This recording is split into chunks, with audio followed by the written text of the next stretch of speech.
just took a fresh hit. This is the Bowl30 podcast. This is episode 4 coming at you. Let's hit it. Apartment living? Is that what we're going for? Apartment living? Yeah. So we basically live in apartments. In an apartment building. And I was just asking Lucas, haven't you ever lived in apartments before? No. No. And I told him I've lived in apartments all my life, which is kind of true. In all of my adult life, I've lived in apartments, going from pretty much one apartment to the next. I've lived in like a house situation with friends before, like 4 roommates in a house once. But besides that, all of my adult life, been in apartments. People here in Colorado, people do not talk to their neighbors. If you live in apartments, you don't talk to your neighbors. People come and go all the time because what they do is they get you to move in and they give you a rate that's pretty good, right? Like maybe they'll say that it's at market at $900 a month, but they'll give it to you for like, let's say $750. But nowadays, like that would be a really crappy apartment here. Like a good 1-bedroom in anywhere in Denver now is at least like $1,200 a month. If you're like really close to downtown, like up to $2,000 a month, right? And then you got parking problems and all sorts of shit. But they get you to move in, and then like after your lease is up, they kick your rent up to like whatever that market price was, basically, on the next go around. And so then you have a choice. Like, are you going to pay $200 more a month and not move, or go to a new place, you know? And that was what I pretty much did every time. Was move. I had one place for like 3 years, which was like a one unit of like a triplex home. That was actually really good. It had a backyard, and it was 2,000 square feet, and it was like $900 a month. Nice. It's a great deal. Kind of in like not like the best area, but not a bad area really. Like once you're there, but it's not like a nice part of town. Just an older part of town. Is that up on like Perry? On 23rd Avenue? And no, like this is in like an older part of Littleton. Oh, in Littleton. Yeah. Okay. All right. That wasn't too long ago either. And I bet that place now rents for like $1,500 or $1,600 a month now, because rent rates have just gone up like crazy. But yeah, people like never talk to each other. Like you probably will like almost never see your neighbors if you live in apartments. It's the craziest thing. Like I've lived in places and gotten to know 0 neighbors before. Well, that's not true. Like I usually wind up meeting people because I'm like out working on my car or something. But as far as like seeing people come and go, and like the people that like live next to you or across the hall, you'll probably never see them. You'll hear them. Unless you just so happen to come home at the exact same time, which like the walk from the car to the door is like 30 seconds. So, unless you happen to come home in that same 30-second window, which is highly unlikely, you're never going to see your neighbors. It's just amazing because people go into their apartment, and unless they have a dog that they have to take out, they mostly just stay in and watch TV all the time. Well, and something else that I've noticed is when I do see people, coming in and out, they're always shocked when you speak to them, and I like to, think that I'm a pleasant person. I'm not trying to be the sunshine up anybody's ass, but I think saying hello and acknowledging someone's existence is kind of a polite thing to do when you see them, on your way. I've been shocked that people are shocked at that. Denver's really ugly that way, and that's not just in this part of the metro area that we live in. I mean, I've noticed that in most of Colorado. I mean, in the mountains, people are a lot more friendly, like smaller towns. But people that live in the metro area, like you pretty much wind up spending all of your time here. And the way people interact and the bad interactions people have with each other, just drives people to, I don't know, be cold and scared and frightened of one another, man.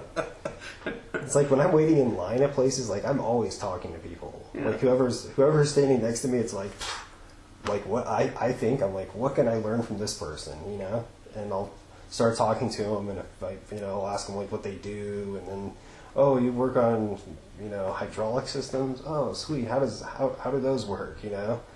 And I mean, it's, I don't know. It's a wonderful thing that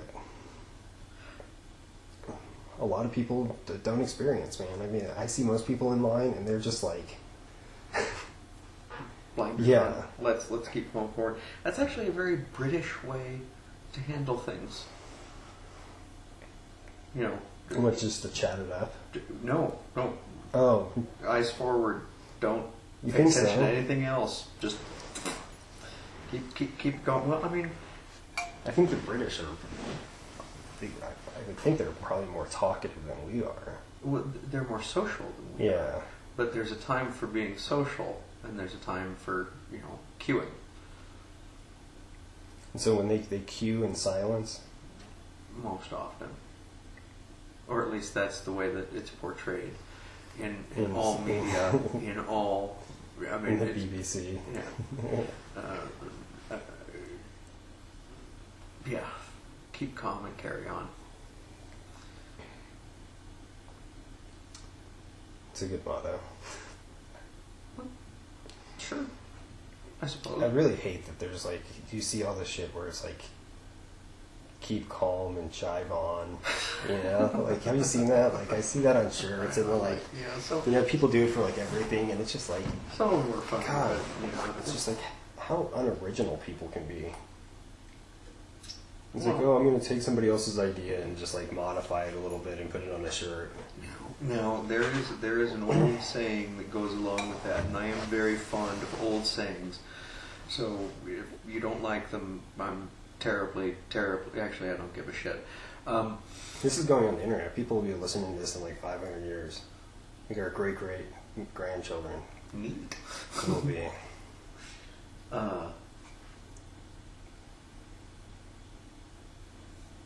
Fuck.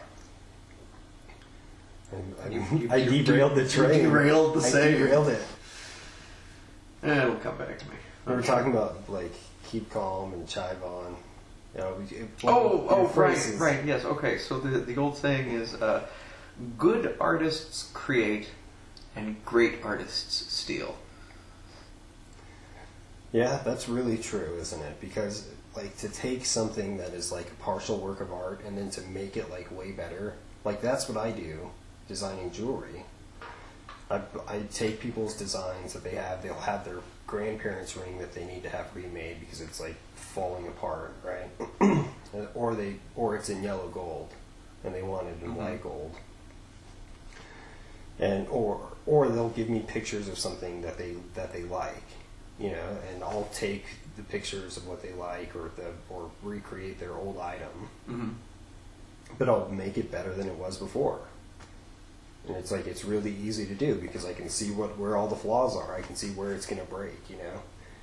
And I design it like more of like, I don't have to be very artistic most of the time. Like for me to call myself an artist, I think is like absurd. And we'll put up some pictures of like some of the things that I've done. But you know, like with CAD, like the program, you know, kind of allows you to do things that are very artistic looking without really being like an artist. You know, there aren't pen strokes or brush strokes involved. I mean, there can be. You know, like I can 3D sculpt items, and there's people that do that professionally. But like, you cheat. You only have to do like a quarter. Like I only have to design a quarter of a ring. Right? I don't have to design the whole ring. I just design 1/4 of it, and then I just mirror it around because rings are symmetrical, right? Well, if you're going to 3D sculpt a Godzilla, you'll 3D sculpt its right leg, and then you'll mirror copy it to be the left leg. Sure, know? but what's to say that that's not artistic in its own right? You spent more time making the perfections on that left leg. so that when you copy it to the right, it just looks phenomenal. Right. But the fact that, like, compared to an artist like Leonardo da Vinci or Yeah. you know, like carving David, right? Like, he had to carve each leg separately. You know, there's a lot more effort that goes into that.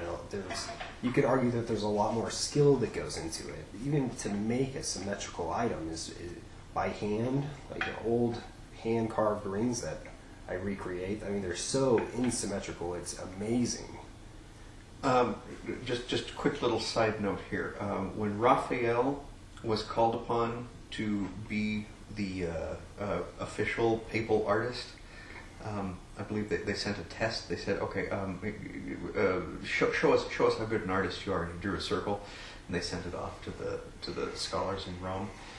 And freehand, he had drawn a perfect circle. He was hired on the spot. I practiced drawing circles. Like, I drew like probably, no joke, like 11,000 circles easily, because I used to have to do group therapy. Okay. Right?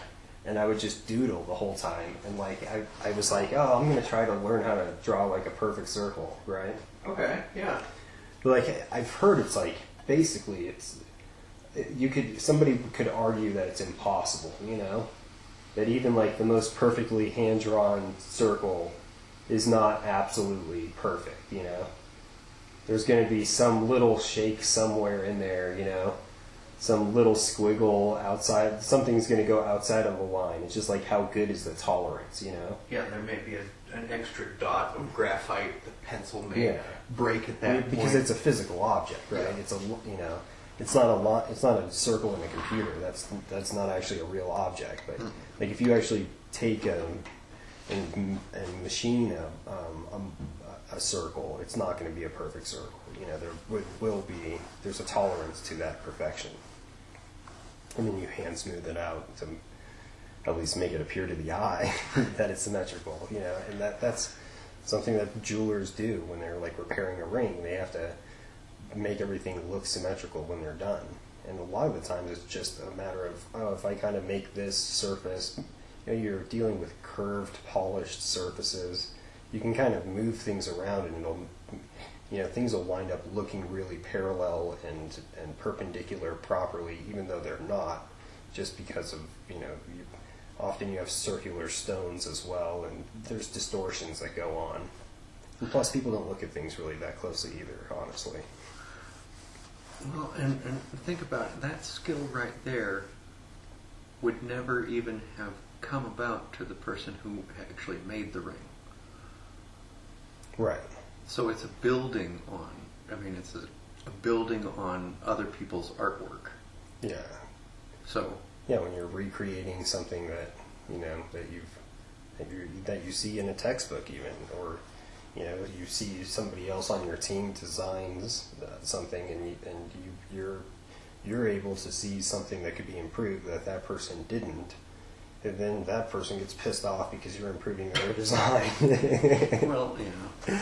And then you just say, "Come on, dude, it's not that big of a deal." You know, like, you look at what you made. I'm just putting a little polish on it. Like, you created all the rest of it. You know. Kudos to you. You don't even have to put me in the creds. Well, but then they're still mad at you. And that's the thing, is that, you know, everybody has this, you know, sense of pride.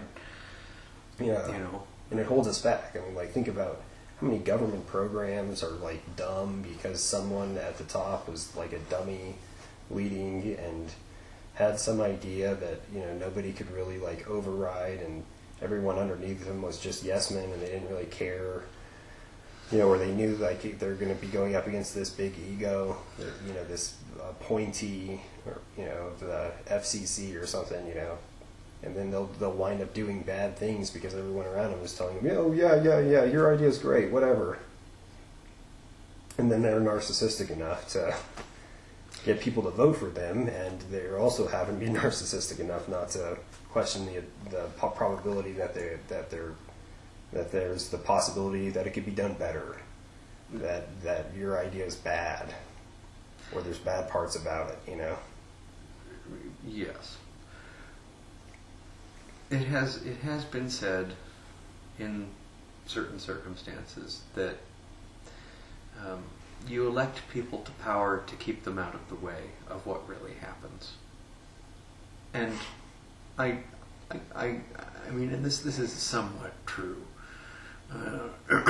The entire government is a dog and pony show. I mean, yes, there is some power there, but it's only power that we give them that we don't pay attention to. But real effective change happens right here, you know, in the local area.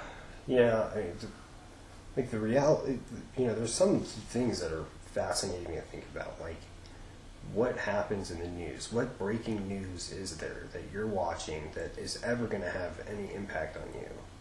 You know, like the weather, you know, but like that story about that person that got in a bad car accident, or, you know, whatever other like horrible things in the news that are going on, like the odds of that like landing at your doorstep are like nothing, right? Mm-hmm. So you could argue by paying attention to it too much, you know, or letting that information alter your behavior, like because you're protecting yourself from something that's not actually a threat. You know, there's that part of our brain that's looking for a threat all the time, right? And boy, does the news fill that void. Oh, it crams and stuffs and you know, like, yes, I mean, like, if my dad ever hears this podcast, he's going to be like, oh, my son, he never listens to the news, you know? Because that's exactly what he'll mock me about it. He'll be like, oh, you don't watch the news. He'll tell me something that's going on that he'll know, like, I have no interest in. So even if I am looking at the news, which I do look at, I go to 9 News, mm-hmm. and their website is horrible. Like, God, if you work for 9 News and you're listening to this, like, your guys' website is god awful. And if I know anybody who works at 9 News, I've never used her website, so I couldn't tell you. Oh, it is terrible. But, sorry, I lost my train of thought there. 9 News, you but no, pay attention to local news. I pay attention to their news, but you know, my dad will say, oh, you know, did you hear about this? And I'm like, what? And he'll be like, oh yeah, that's right. You don't listen to the news. If you watch the news, you would have seen. And I'm like, oh God, yeah, I know. Now you have to have 3 people in a car for an HOV lane in Colorado. That's a news update for you. I can actually agree with that. I don't.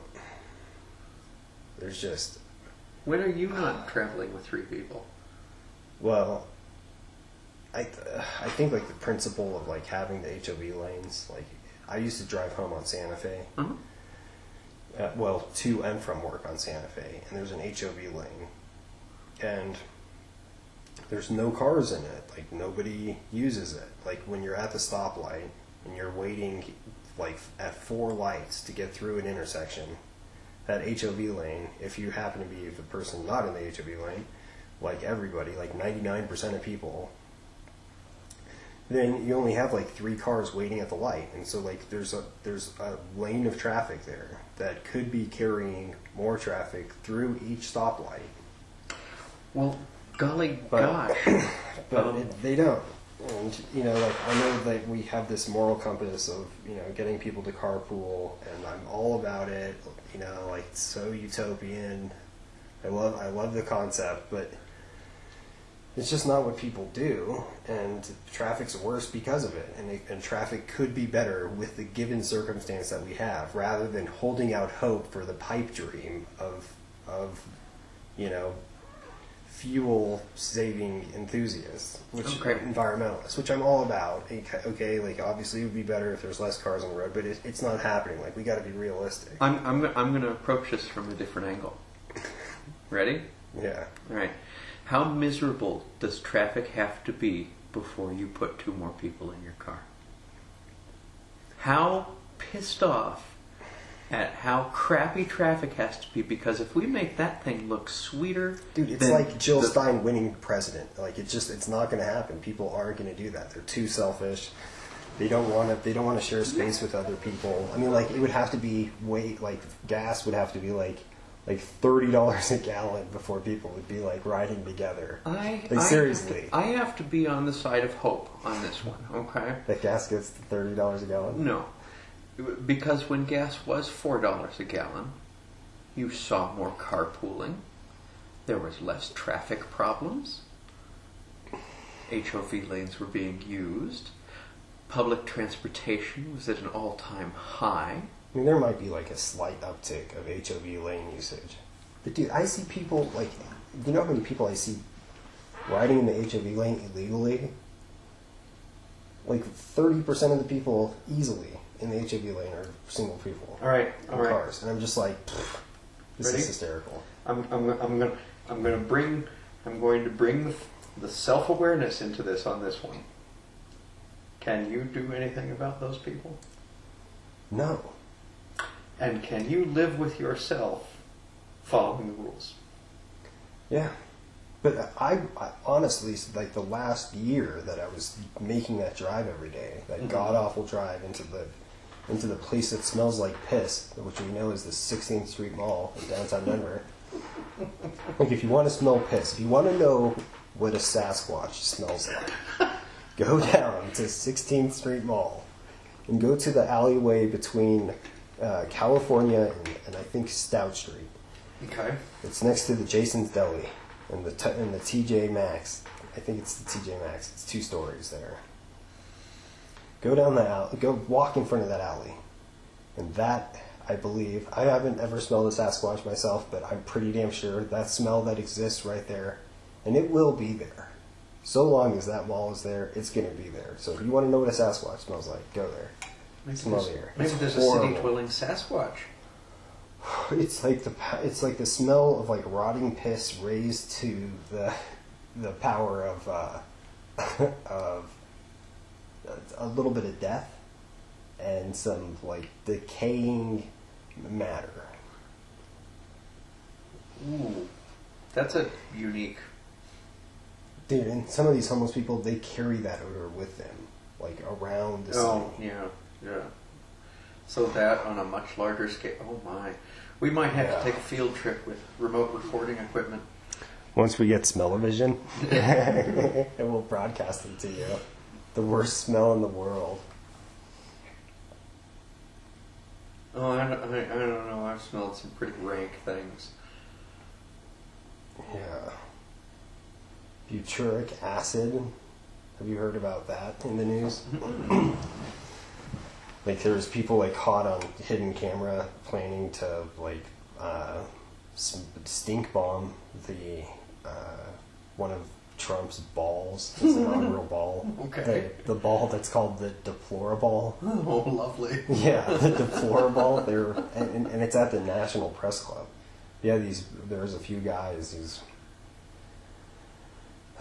these people are definitely like crazy people, you know, like they definitely do not represent like you know, the left or Hillary supporters. I mean it's arguable that they're planning like a domestic form of terrorism. Sure. You know, and setting off the sprinklers, the fire sprinklers was their other plan. That would be expensive. I mean, think of all the dresses. And think about this: these people are dumb enough that they were like sending emails about like their reconnaissance mission of like mapping out like how to do this shit. They like sent emails to each other, dude. Like none of them like stopped to think like, wait, am I breaking federal laws? Like, oops, holy shit, man! Like you have to be crazy. Think about how like upset they are to be like doing that. Like to not even stop and be like, oh wait, could I go to prison for like 15 years for this? Well, that's why it's very important to stop and breathe before. I wonder how much jail time they'll get ultimately. I would bet they'll probably get sentenced to like 4 to 6 or something like that. I think that's what they were saying, like in the YouTube video of these guys. I think it really depends but on how big a feather the prosecuting attorney wants to put in his hat. I mean, think about it. You make up a big case about something that would be, considered domestic terrorism.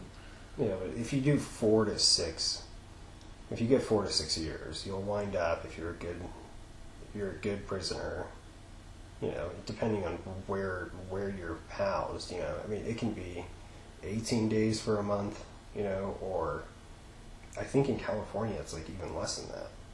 But this happened in DC, so I don't know, I'm sure their jail system is probably overrun.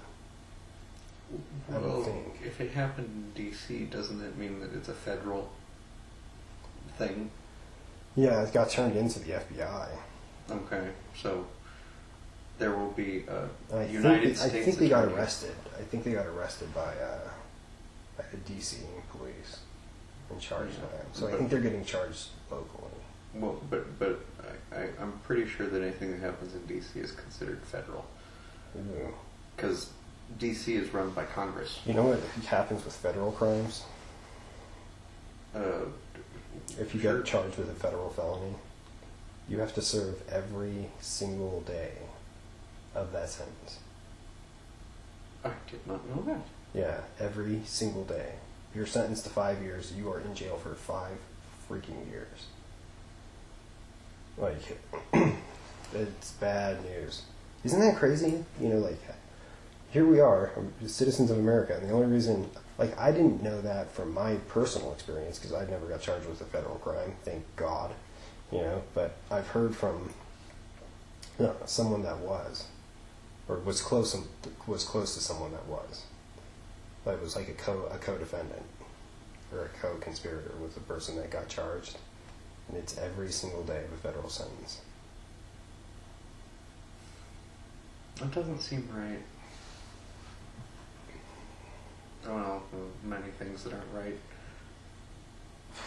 A lot of the sentences are insane for a lot of things. I mean, the fact that we lock up people for drugs at all. I mean, I take that back. People that are moving massive amounts of drugs and making millions and millions of dollars on it. Okay, yeah. Those, you mean the people who kill other people? Right, I mean, but yeah. As a matter, it's a business matter. I understand, yeah. I mean, obviously, those people should get busted. But besides that, the fact that, throwing users of drugs in jail and giving them no treatment, and drugs being available in jails and prisons, so people that will go into the system and come out heroin addicts, most of them. Well, it's a self-perpetuating system. It's designed that way. I know that sounds so horrific, but it is. It's designed that way. Well, I mean, when you privatize prisons, it is in the best interest of the corporation to treat the prisoners in such a way that they come back, right? So they get a return customer. Yeah. I'm sure there's franchises for that too, aren't there? I have no idea. I know very little about the prison system except that it doesn't work.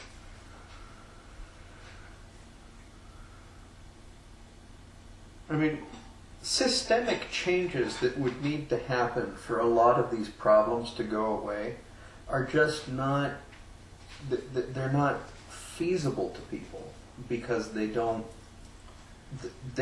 one thing even though that's not really what they want. They've been told that they want this thing.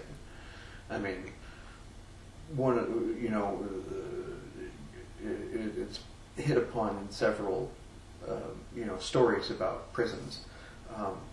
When it comes to prisons, all people want are more locks, more cages, more separation, more segregation. Because these are bad people. These are people who cannot be rehabilitated because that's what we've been told for years. Is a bad person goes away and they don't get to come back to society. And we treat our ex-convicts in this manner. You learn somebody's an ex-con, suddenly there's a whole flood of negative connotations that comes out about them. I mean, look at stories that are told. It's always the ex-cons who are these big burly folks who now beat people up for a living. And it's not at all realistic. I mean, it's a... But we're fed this through, propaganda. I hate to say this, but the commercials that used to run, I don't know, they've run them a couple of times in the last 10 years. I saw is it the Latter-day Saints put out saying, make a better world? They're actually right about that. Don't judge somebody. I think the one I'm talking about is that, there's a big motorcycle guy, and he's broken down by the side of the road, and these two old ladies are walking by, and he's looking all down and despondent, and one of the ladies comes over and she, gives him a quarter and says, "Do you need to use the phone to call somebody?" And he's like, that's the way that people need to be treated. You can't just have this preconception about who somebody is based upon their past. Yeah, or their appearance. But we do that, and that comes back into the whole categorization thing. Once somebody fits into a hole, we want to keep them in that hole. Yeah. Well, and it's funny how it works. In our Lost episode, I was telling Luke about a story, a documentary I was watching on a serial killer, and the local cops knew that they had a serial killer, and they had evidence, and they needed help to try to find who the serial killer was, so they asked the FBI for help, and the FBI just basically sent them more or less like a questionnaire to fill out with only factual evidence, no conjecture. Just give us the facts. What's the evidence that you've collected? And they came back and told the FBI came back a week later after running their algorithms or whatever, and they said a number of things, and one of the things that they said was the guy will have it'll be a guy, and he'll have a stutter. And they said it with quite a bit of certainty. The local cop that was telling that story, the FBI telling him from the data that he'll have a stutter, that he I think he even second guessed him, and the guy was yeah, the FBI guy was pretty sure about it. The guy will have some sort of a speech impediment or a stutter. And they were right.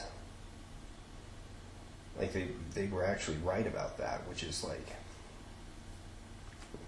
it's a real telling thing about this web that what are we? We're not this physical being. We're this consciousness stream that's going on. Something that I think our modern science is yet to really explore and answer well. But, we're this stream of consciousness that's operating a body, and the way that it interferes with and connects with the body in some way. How all this happens. We have these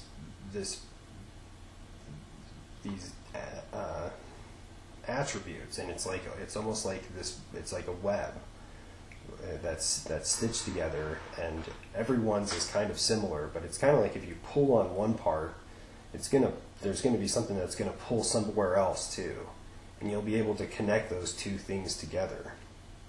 And that's how the FBI was able to say that that serial killer would have a stutter. That there was something in that evidence that probably a couple other serial killers that had stutters or speech impediments did, really, really specific things.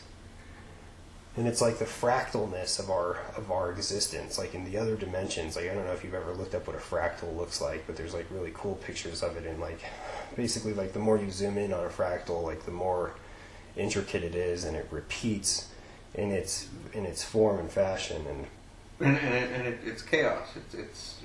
It's chaos, but you see patterns within the chaos. Look up fractal broccoli. Have you seen that stuff? Broccoli. I think it's called Fiacconi broccoli, but it has these spirals to it. Oh, Fibonacci. Fibonacci broccoli. I think if you search that, it'll come up. But it's there's this web of consciousness that exists, and if we're not all separated, you know, like we're all kind of connected in this like Wi-Fi network sort of a thing.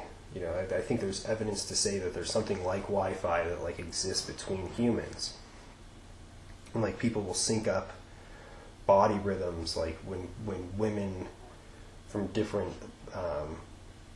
like women's menstrual cycles will line up with their coworkers. Like when a new gal comes into the office, like her menstrual cycle will line up with the women that she works with after a few months. Mm-hmm. There's something like going on, and like that's where instincts come from. They come from the people around you. They come through this web of consciousness into other like beings of the same species. And there's been research that's been done with these monkeys on islands near Japan. The same thing happened opposite side of the planet. Check out morphic fields if you'd like to. This is a kind of what we're skirting around. Talks about this a lot.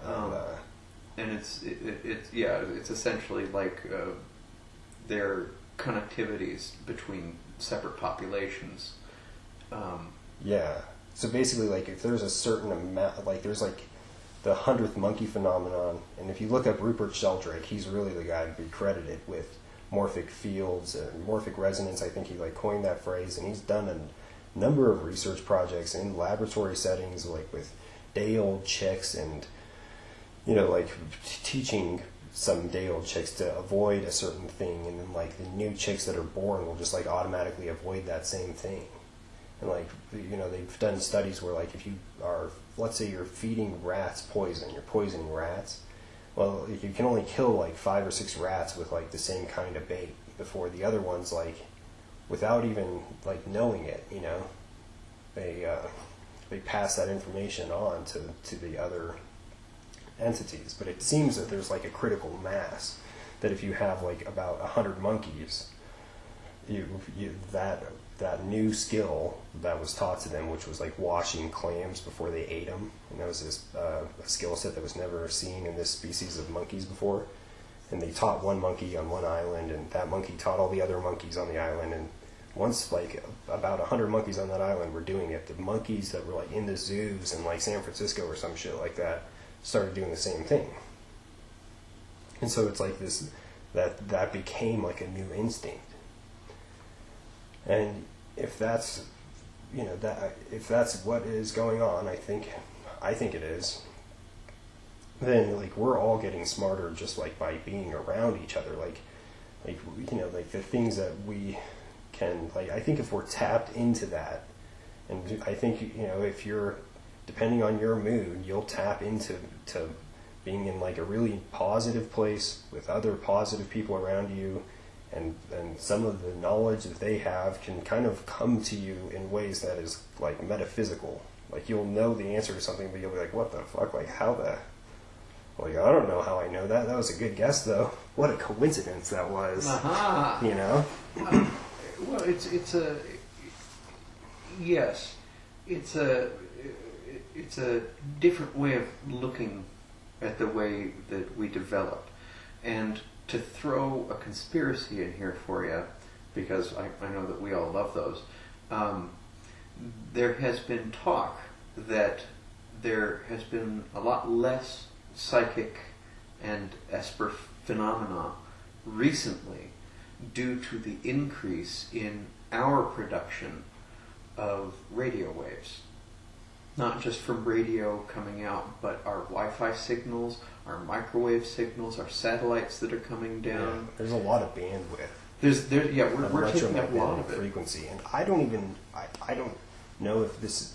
I don't think that this has been measured in like you know. I don't think they've ever been able to pick up, you know, the waves that are traveling between humans. You know, it might be in some frequency that's out there in some weird place. But by like having more signal just out there in general, I mean, would that cause interference? You know, white noise. Yeah.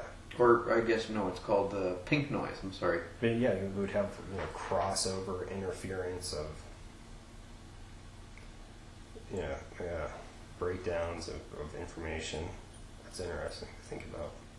You know, there's people that have said like when they've gotten like new Wi-Fi systems like that. Like the new Wi-Fi is AC Wi-Fi band. It's not like the G band or the N band. It's AC band is the newest thing. If you haven't been to Micro Center in like a year, then but that's the new Wi-Fi frequency is the AC How fast is it? band. I don't know. I mean, it's got to be over. But there's 5 people that gigahertz. have like gotten Yeah. that system put in and said that they've like had, you know, like twitching when they're sleeping and stuff. Or people have That's kinda said freaky. that, you know, they have these smart meter systems that like check your energy usage like every 15 minutes. Sure.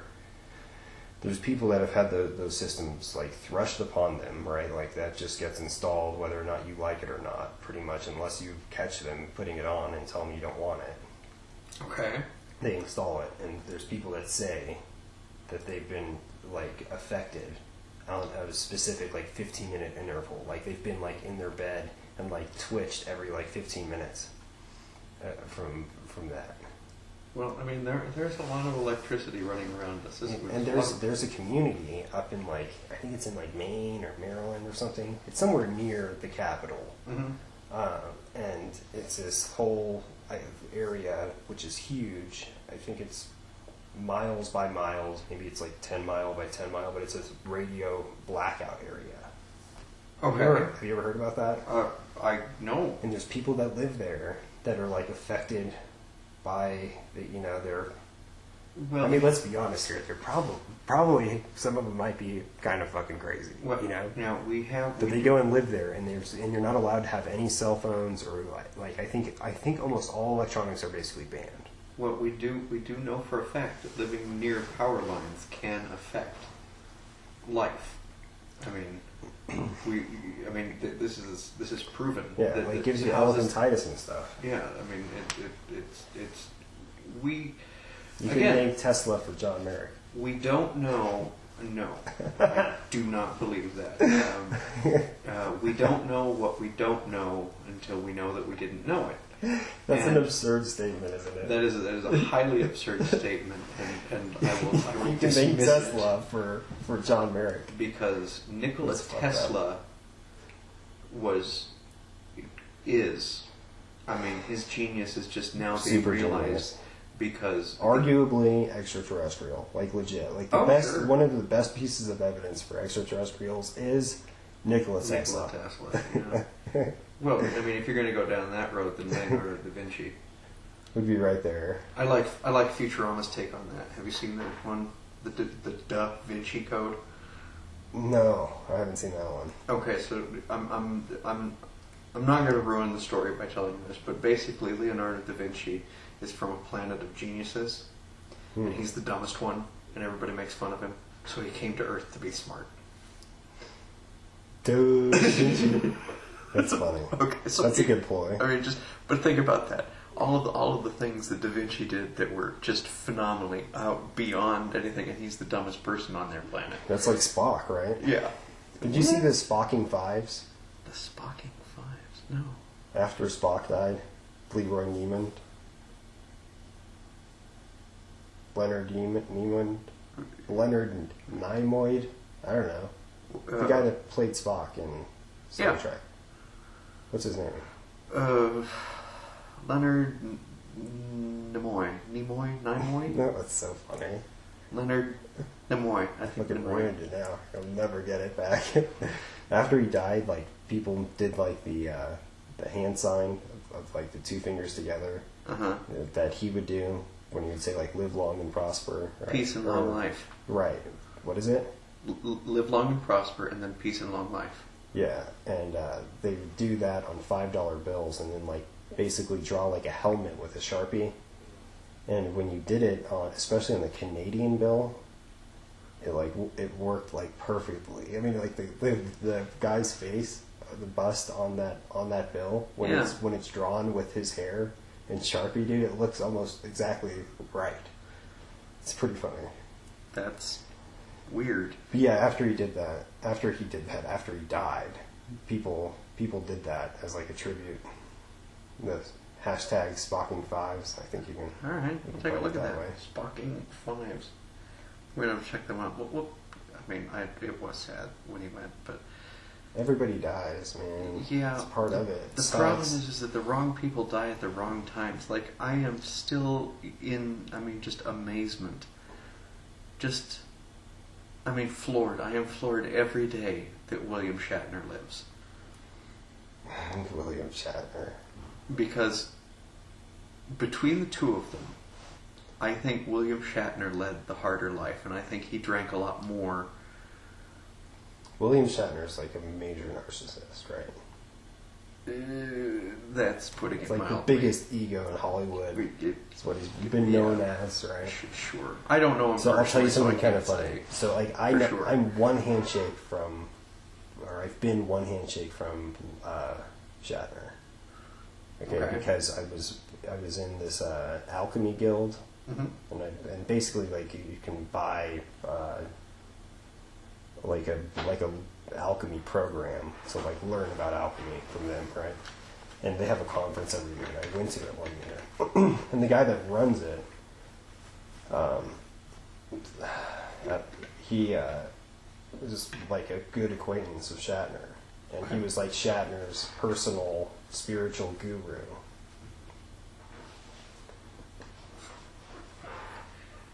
And what did he say that he was like?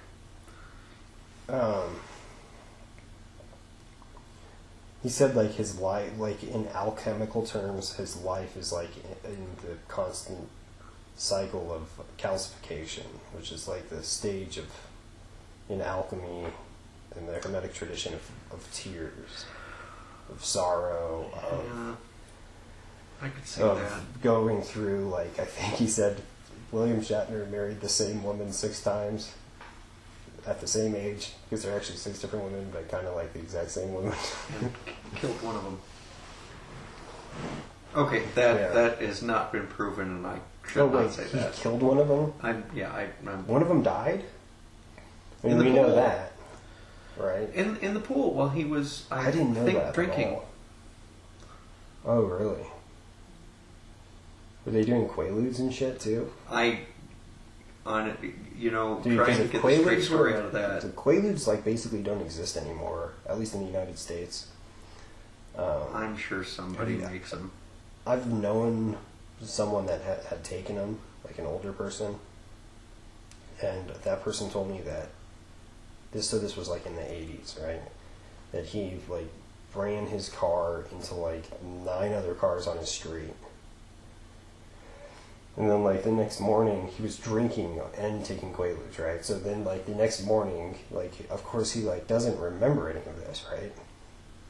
It's pretty magical. Because he's like, so he looks out, he's like, God, look at all these cars that are like fucked up on my street, you know. And it dawned on him like later on, like what happened. Oops.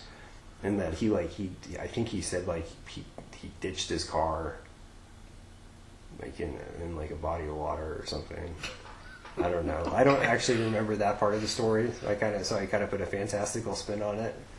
But I think he wound up getting away with it. But he realized that like it was him. Jeez. Can you imagine, dude? Well, and the guilt that goes with that, knowing. Well, he didn't. I don't think he killed anybody or anything. But who knows? Well, still, I mean. Yeah, like destroying like a whole bunch of people's property. Yeah, well, there are some things that opiates. I'm not a big fan of opiates. Yeah. Especially the synthetic ones. What, like fentanyl? Oxycontin, hydrocodone. Oh, Oxycodone. just like semi-synthetic.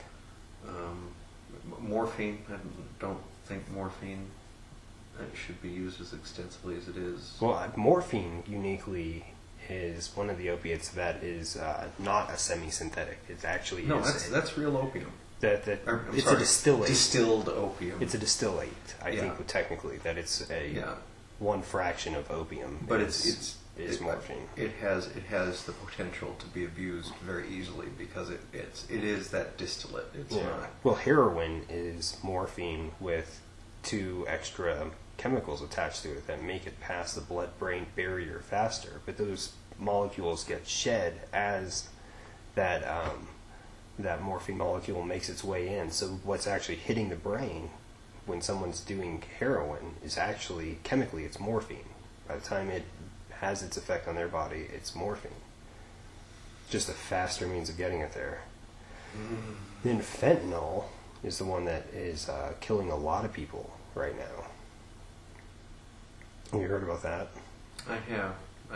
I think fentanyl-laced heroin killed a famous actor. I'd believe it. What was his name? Seaman or something? Oh, really? Philip Seymour Hoffman? Yeah, Philip Seymour Hoffman. That's so funny. I'm so glad you were able to correct me on that.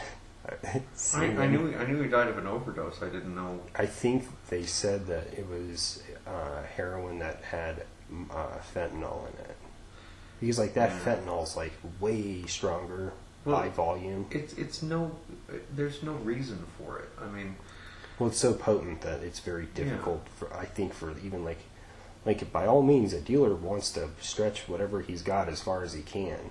Fentanyl's like so powerful that it's hard to do that, to even cut it thin enough to mix it in.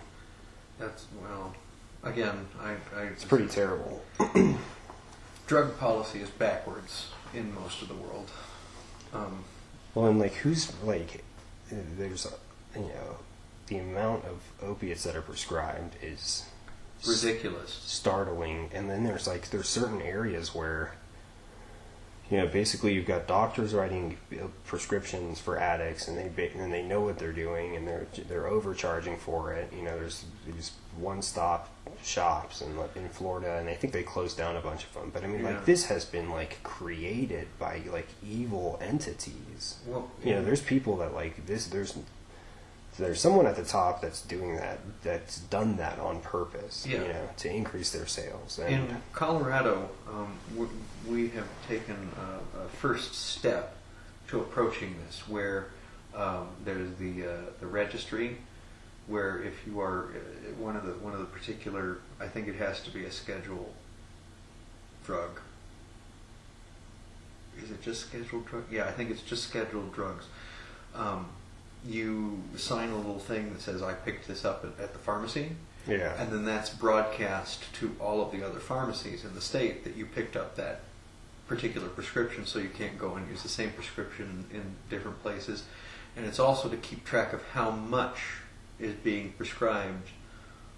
Yeah, and now doctors that are going to be prescribing can go and look and see what other prescriptions you've gotten. Yeah.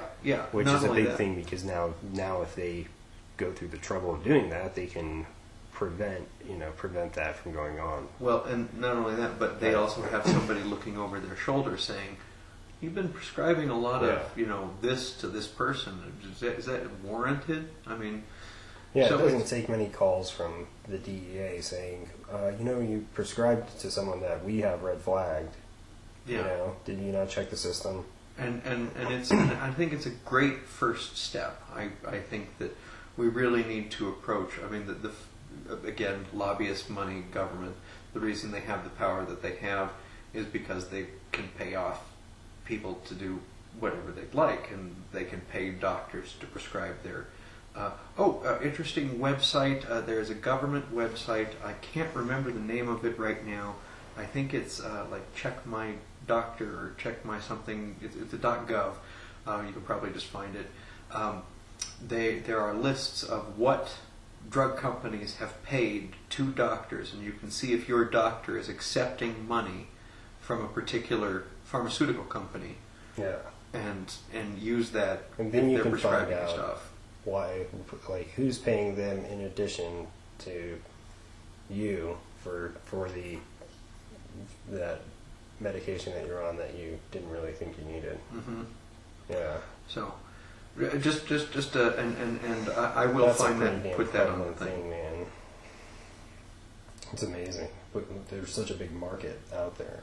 So if you have, this is how it works: is that there's for every ailment that for any ailment that you go into the doctor for, there's probably 5 or 6 different drugs they can prescribe you, right?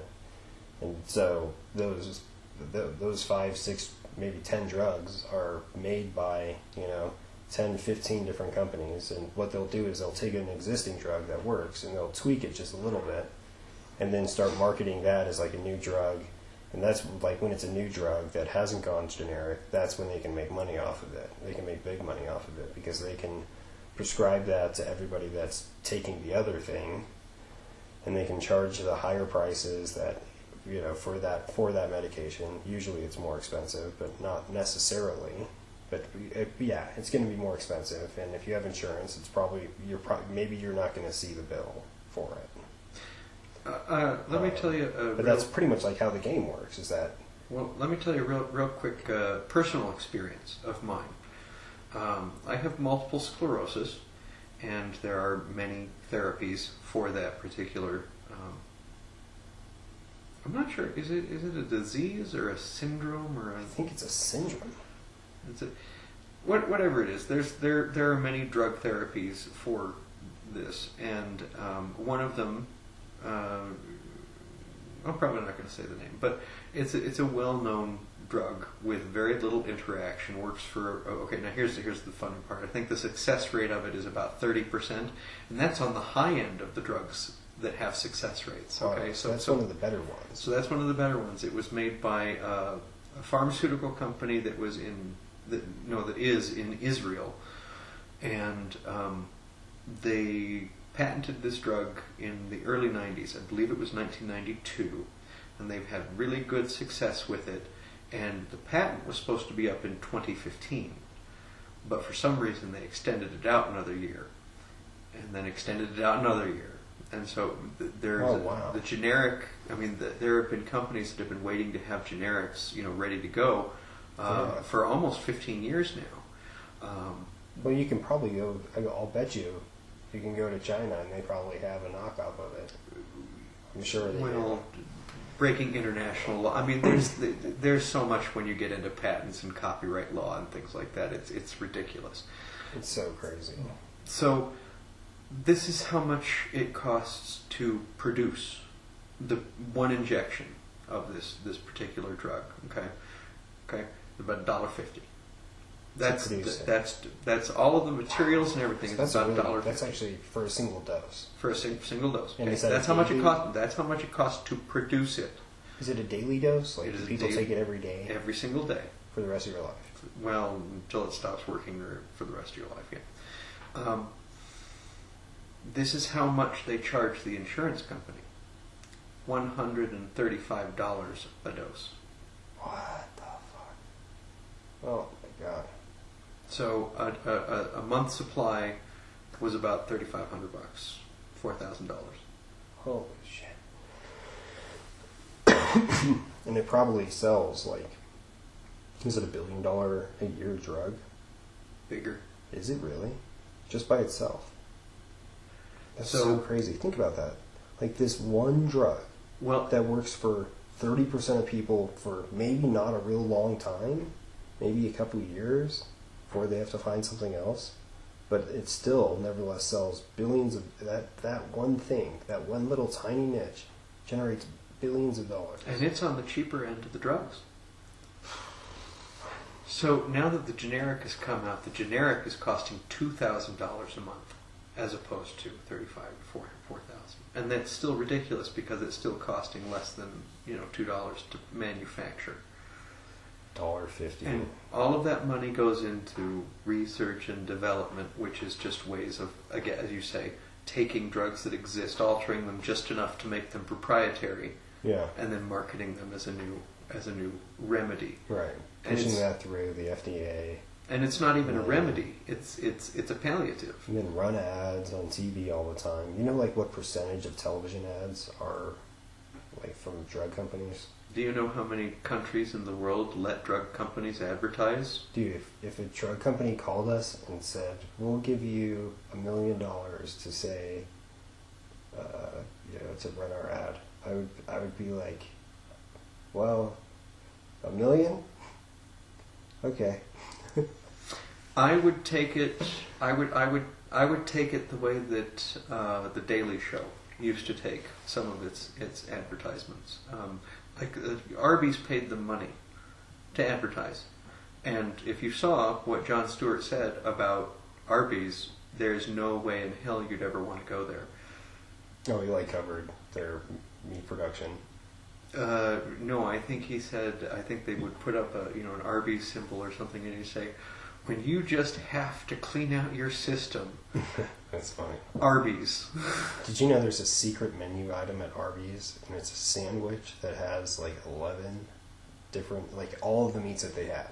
So there's like 11 different meats on the sandwich, and it'll weigh like a lot. Like I think it's like 1.5 pounds or something. But it's a secret menu item, but if you order it, if you look up the name for it, maybe we'll do that later. But yeah, you can just go up to the drive-thru or to the counter and order it. Their monster machine burger or whatever. I might have to try this because I happen to like roasted meat. Yeah, there's like a whole list of secret menu items for like all of the major fast food chains. Do you like? I mean, is it like? I mean, do they like drop balloons on you or something? Have confetti that shoots out of the register? They're like, you want that sandwich? That's 12. They're like, that's $12.99 or whatever. Okay. And you're like, okay. I remember they didn't. Who made this sandwich that was like instead of having buns, it had chicken breasts? I do. I had it. Who made that?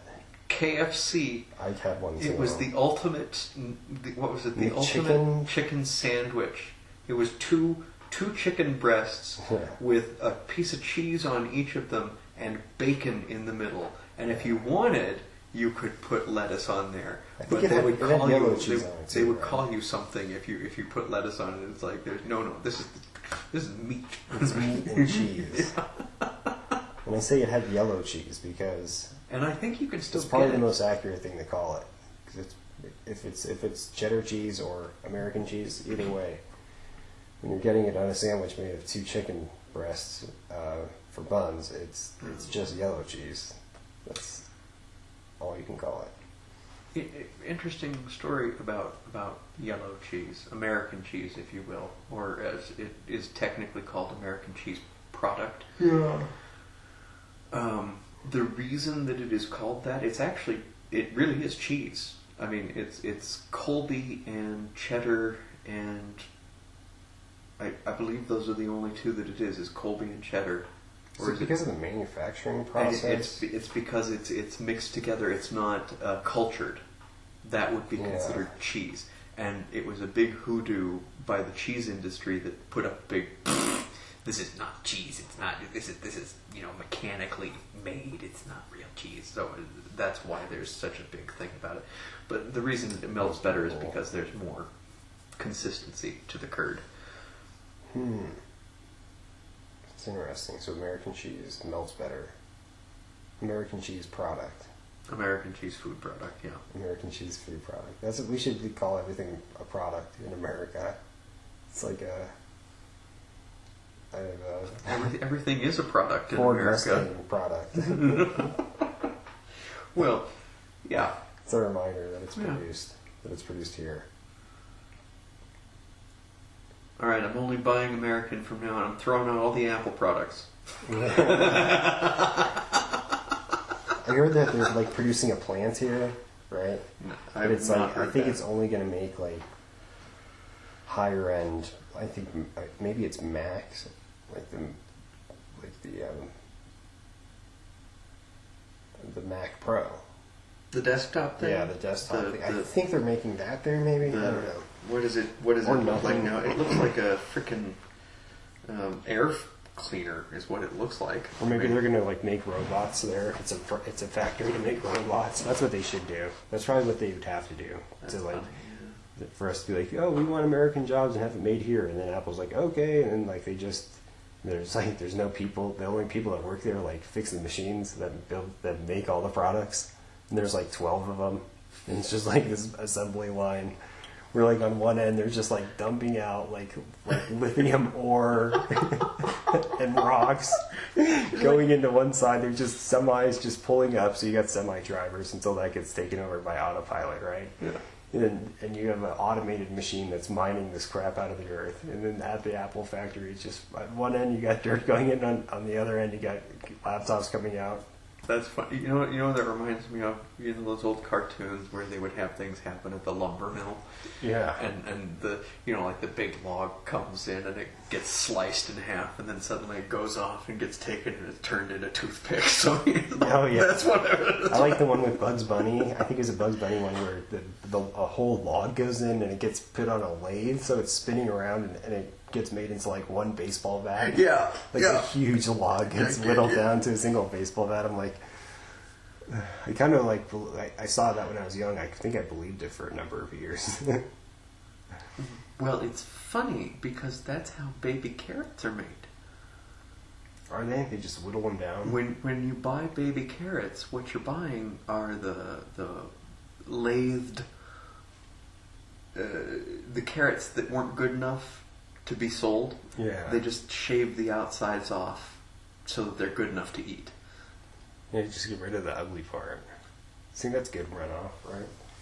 It's something that only could have happened in this particular world. Did you know if you eat like enough carrots, you can actually start to turn orange? Yes. That is just like so funny. I wonder if that... Orange? Yeah, like people's palms. I thought it was yellow. I thought carrots turned you yellow and tomatoes turned you orange. Could be. And colloidal silver will turn you blue, but unlike the carrots and do tomatoes really change you color? Yeah, I think so. I know carrots do for sure. That they turn you yellow, orange, but it'll go away after a couple months. Yeah. With colloidal silver, if you start to turn blue, like it'll never go back. Colloidal silver. Why do I know that? Colloidal silver. Well, colloidal silver is an incredible antibiotic. Right, and it's made by like putting like pure silver, like 2 pieces of silver into just pure water and running current through it, like using like a battery charger. Basically, is how people do it, right? And obviously, you don't let those 2 pieces of silver that are in the water touch each other. But they'll boil, they'll bubble, and ions, what are technically colloids. So they're not single atoms of silver. Right. They're tiny clusters that might be like. And depending on how strong the current is, the larger the clusters, the larger the colloids will be. But they're usually, like maybe 50 to like 150 atoms in size. Okay.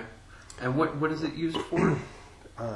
It's used as a treatment as like an antibiotic, antibacterial. It was the antibacterial before like antibiotics. Or is the antibiotic before antibiotic? I mean, it's also used in heavy metal poisoning, right? To treat it? To draw the metals out of the system. Isn't that what it is? Colloidal silver? I don't know if you can use colloidal silver to treat heavy metal poisoning. You can actually inflict a form of heavy metal poisoning by taking colloidal silver, especially if it's made improperly or if it's taken a lot. Like there's a guy that took it every day. He was like on Oprah. You can see him all over the internet. Like if you search like the blue man, I mean this guy like he turned like a deep. He's not blue. He's like purple. Yeah. But like early on, like he knew that it was happening, and he was taking colloidal silver every day, and he was making it himself. Maybe he was using too much current and spitting out too large of colloids, because the larger I think there's a certain size that will make you turn blue, and what I think it does is it replaces something in the matrix of your bones. So where something else would get used in your bone, maybe calcium, maybe it replaces calcium or something. Well, that's the same thing as mercury. And maybe I might not be right about that. Because mercury poisoning does that too. I'm kind of they're both heavy metals, so I mean, I wouldn't put it beyond it. I mean, yeah. Did you hear about the person who was poisoned by gold? Did you hear that Roger Stone was poisoned with polonium? Roger Stone. He's like a friend of Alex Jones, right? So he's like a conspiracy side. So, but he. Do you know what? Sorry. He actually, that's not fair to say, because he actually is more of he's a well-established political pundit on the right, and to affiliate him directly with Alex Jones to like say that that's a bad thing. Oh, You know, it's okay. not necessarily. I actually have some respect for Alex Jones and a lot of his work. I mean, he's done some.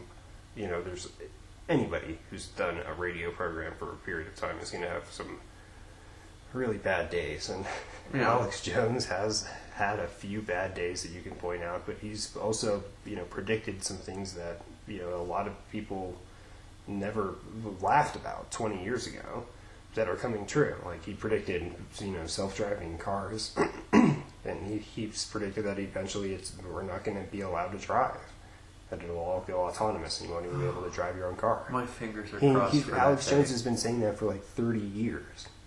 Yeah, well, You know, I mean, I've he been knows hoping what's for that. going on. I've been hoping for that day With for a some very, stuff. very long time. The day that happens, like traffic will be like really, really good.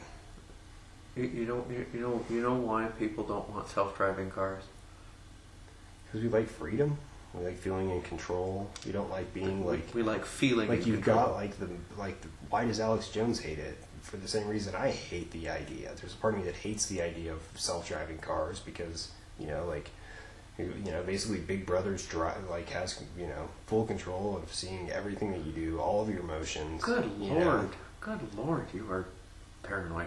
Well, I used to think that way, you know. Okay. But I mean, that's still a fact. Like, if you're driving around, if you're, you know, if you have a Tesla or any GPS device, your movements can be tracked. Well, They're all certainly. recorded, you know. But that's. I mean, it's not necessarily paranoid. I mean, it's part of our reality now. But that's what people who say all these things are missing on the bigger picture.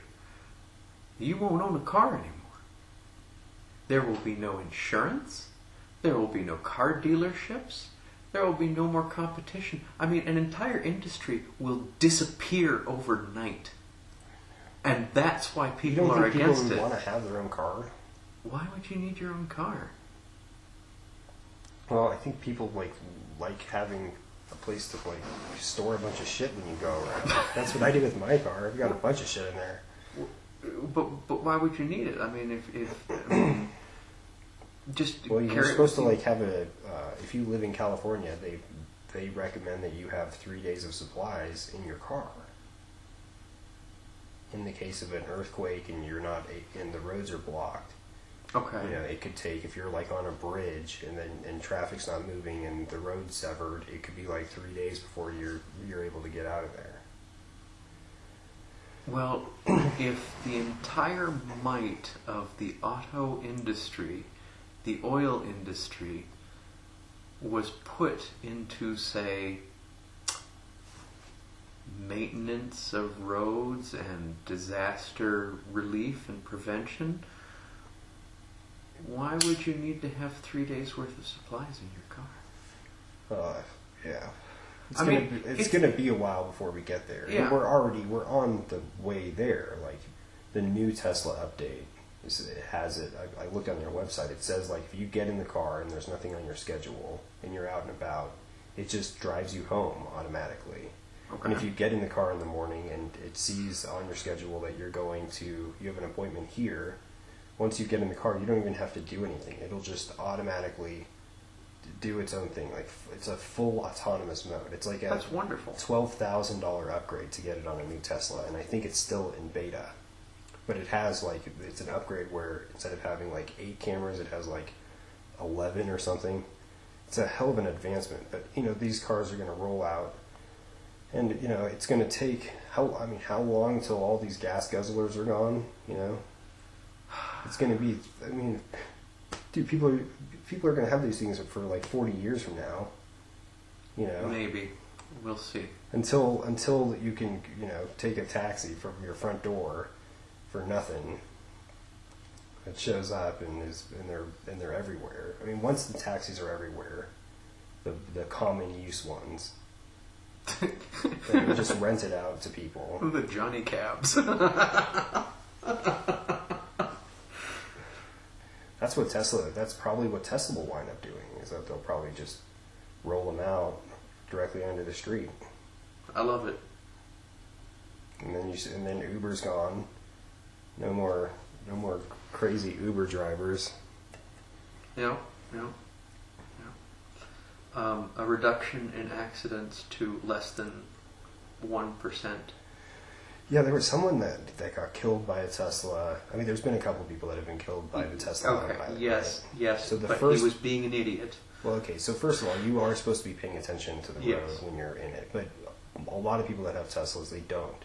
Like, as soon as they're driving, they're like watching other shit on their screen, and they're not paying any attention. And that's all fine and dandy so long as the technology works well, and I think it works well enough that that's actually really not taking that much of a risk to do that, to pay no attention to the road in a Tesla now. Because I think that first death was a guy that wasn't paying attention, a semi that was white-sided, so the whole white of the tractor trailer, which is like 59 feet long or something,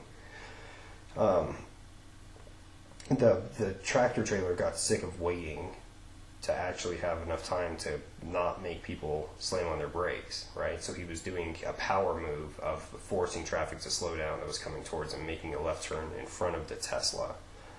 The autopilot, the camera in there, because it's an actual camera that sees things and interprets it and runs it through algorithms, it thought that the side of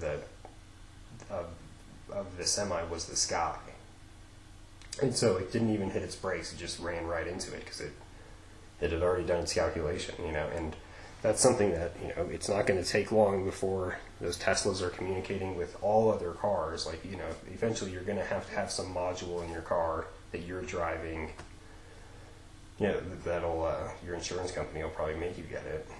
And it'll make it so these, that there's another system, another level of redundancy to these autopilot systems, and with outward-facing cameras and a radar system and a Wi-Fi or some radio frequency system that, in addition to what's going on with the cameras, you're going to have a pretty damn bulletproof system.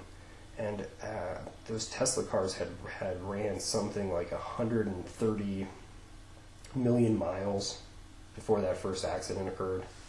I'm not sure if that number is right. It's a very high number. But like they even said on the news what the number was, but they didn't tell you what the number is. Like, what's the average number of miles people drive before there's a fatality accident, right? I think it's and the number was lower. It's like I think it was like whatever the number was for the Tesla. It was like 130. And then, and I'm not sure how many millions of miles it was, or what decimal place it is, but it was like 90 for humans.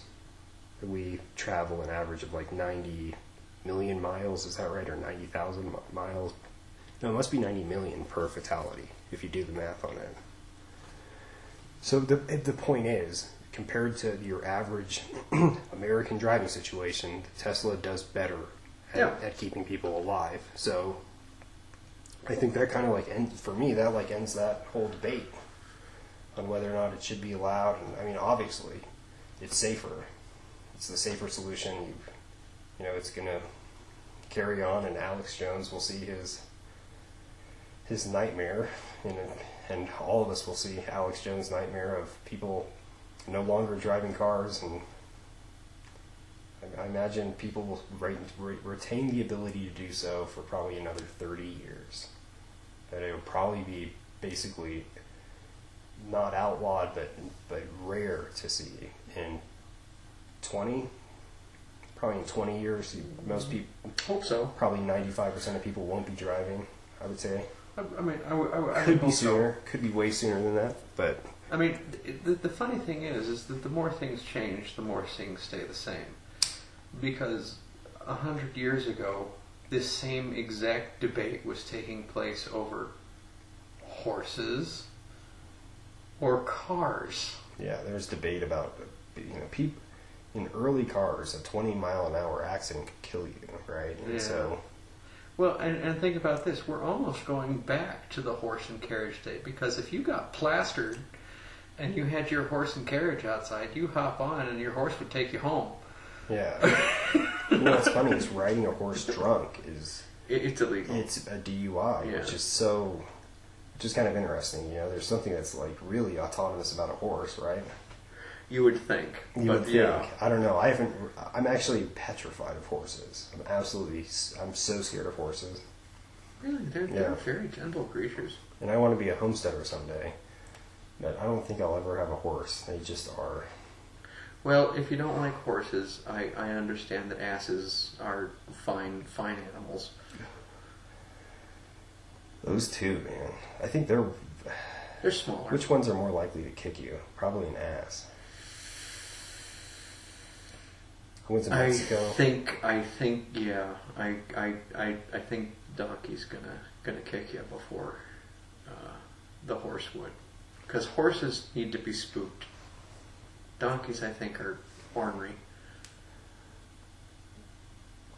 Yeah, like I went to Mexico and we went on a hiking trip when we were in Mexico, and you could rent donkeys, and there was like other people at this tourist trap area, which was like a remote beach. You could only get there by boat, which was kind of cool. Like these girls that were traveling with us, they all rented donkeys, and one of the girls was on a donkey that was like pushing another donkey, and that donkey kicked her, and kicked her in the shin. Oh, poor girl. Dude, it's... Yeah. Was, like... it wasn't too bad, though. Like, she could walk. But, I mean, like, she definitely, like, limped for, like, the rest of the trip, you know? You have that happen in Mexico. Like, and you're, like, at some, like, remote island location that I'm sure doesn't have on-site water treatment facilities, also known as septic tanks, you know? And these things are like trotting around, so you're basically like taking like a human crap kick to the shin in Mexico. That's pretty bad. Yeah. I mean, it could always be worse. But they are smaller, though. I think like a horse could kill you a lot easier than a donkey. Yes, but I mean, you really have to mistreat the horse. I mean, they really are. You know, if you care for them, I mean, they're really gentle creatures. Did you see they were having a rodeo in Mexico? This was like a week ago, maybe. And like as one of the sideshows, they had like a dwarf that was like this was at a bullfight. So there's a dwarf that's being a matador for a baby bull. Okay. A female dwarf. Oh my god! And she winds up getting like knocked over, so she's face down, and the baby bull like mounts her. Oh wow! And like you can see that the bull is like really excited, and it's like what a fucking terrible thing to happen. I saw that like on the mainstream news, on Google News. I saw that on there. I was like, whoa.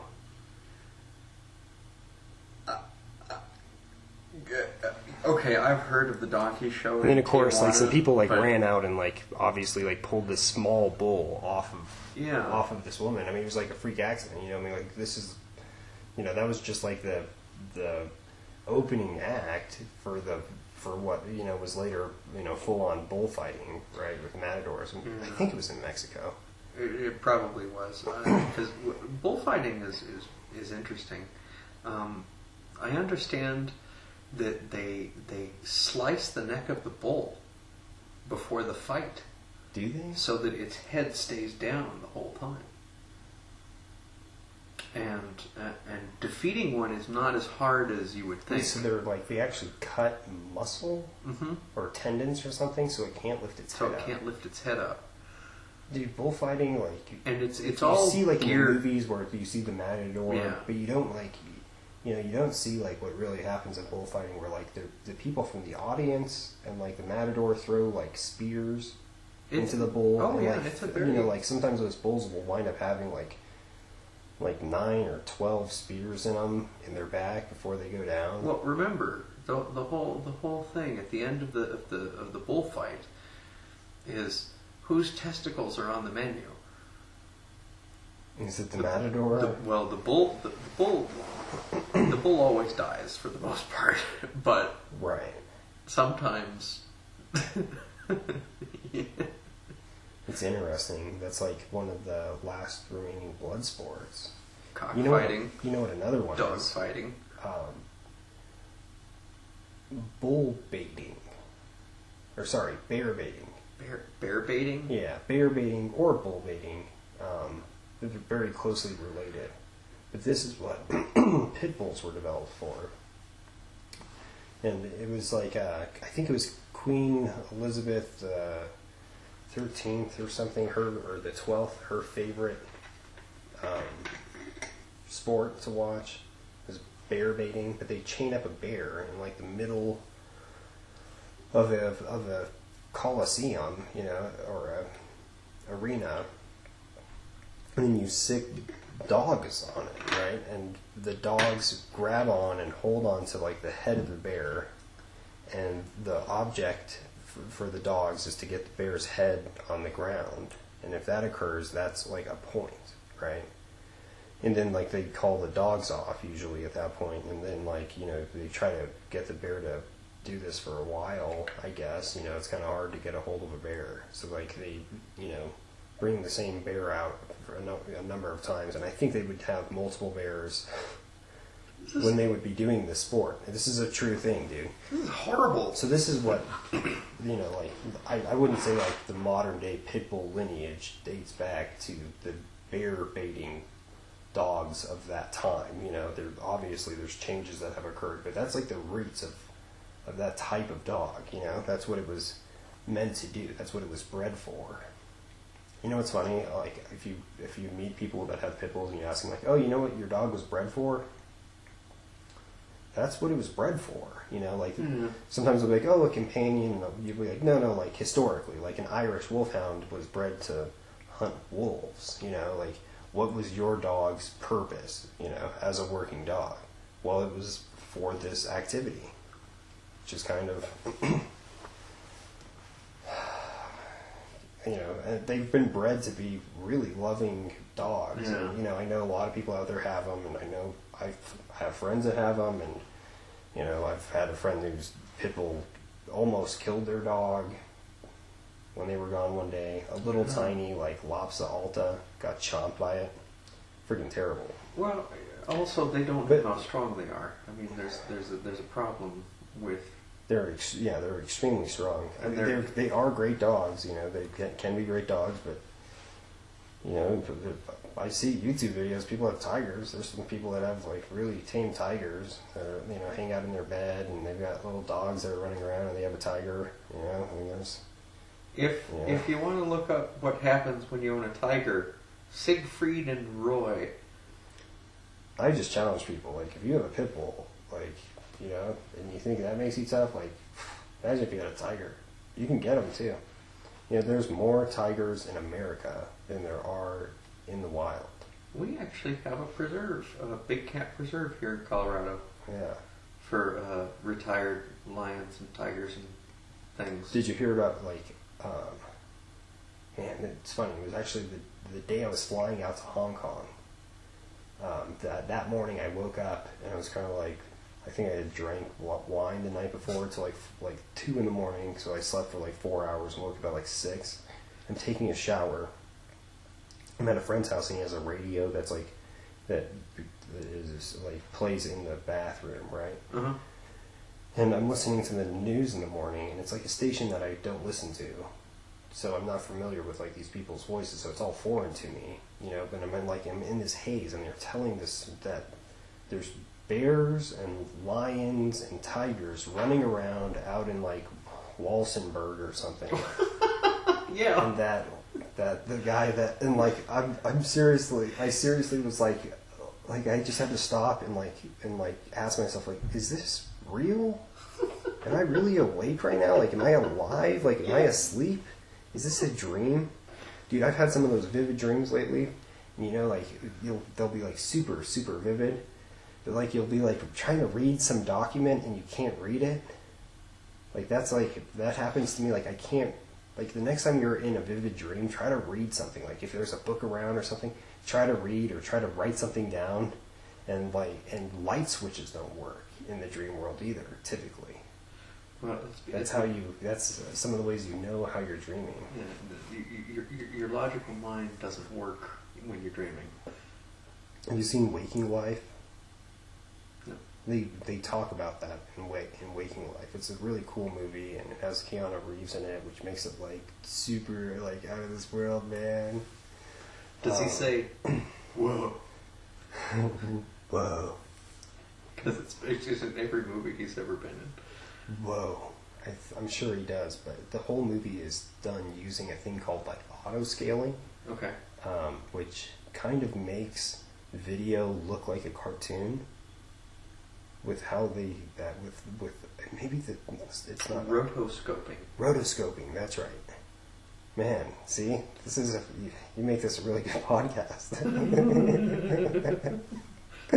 Yeah, they used rotoscoping throughout the whole movie, so it's like a cartoon movie. And they did another one, like the same people. A Scanner Darkly? Yeah, you've seen that one? I have not, but I've heard really good things about it. Those, yeah, I think you'd dig them. Yeah, Scanner Darkly is that's got a good storyline, and Alex Jones, I think, is in both of those movies. Really? Yeah. Oh. A Scanner Darkly was a comic book, if I'm not mistaken. I think you're right. I wonder who drew that. I wonder if Neil Adams drew that. You know who Neil Adams is? It's one of like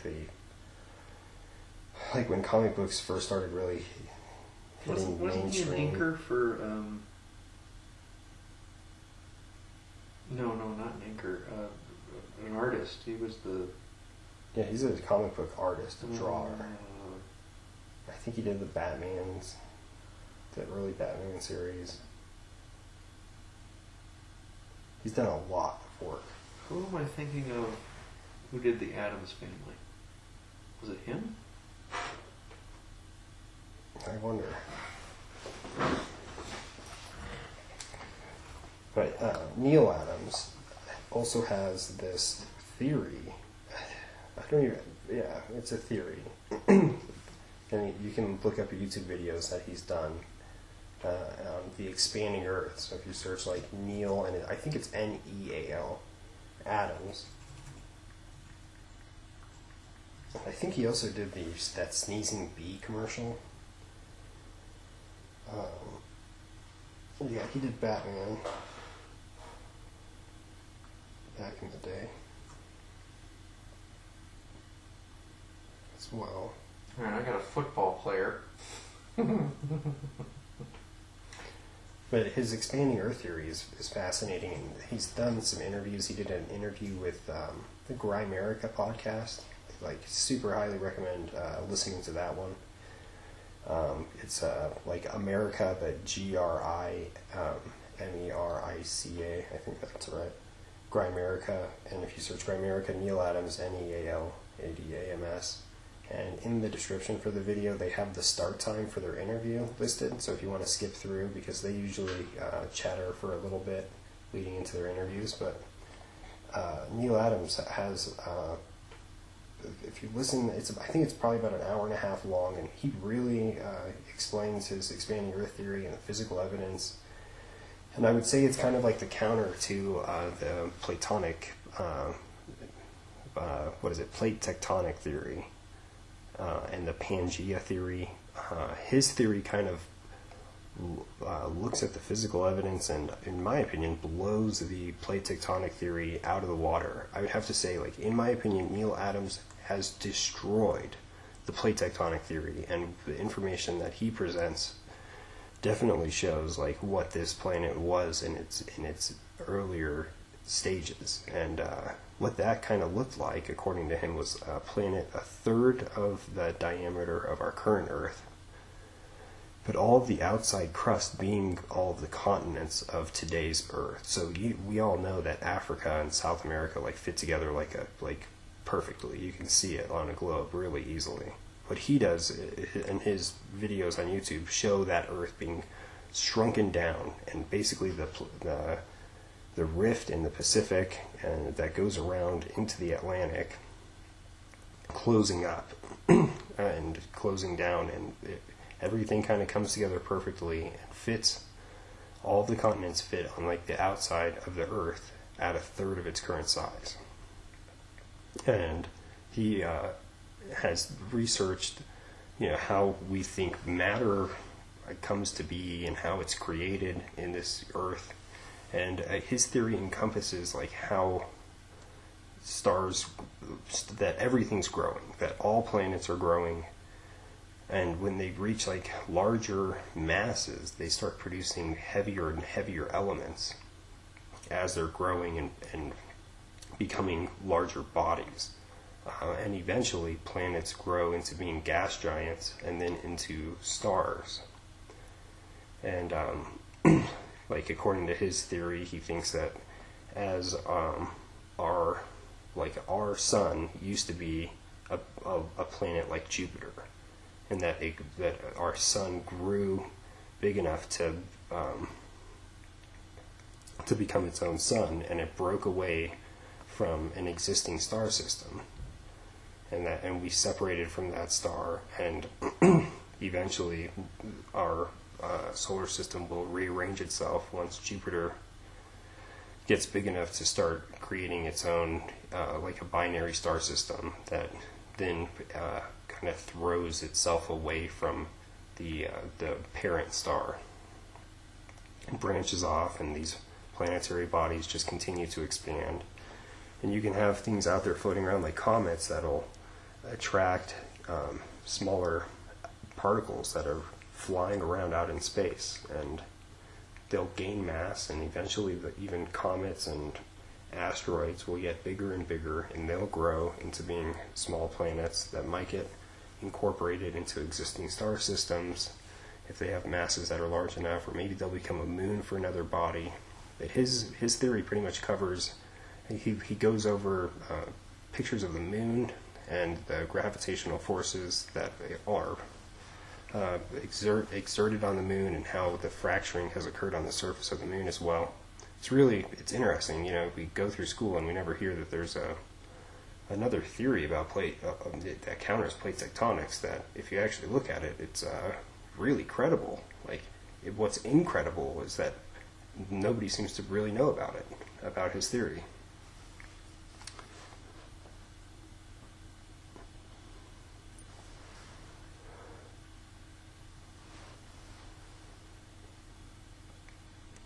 And he also drew a lot of comic books that are really cool. Oh, yeah, no, I was just looking him up on Wikipedia. I was just looking at the time.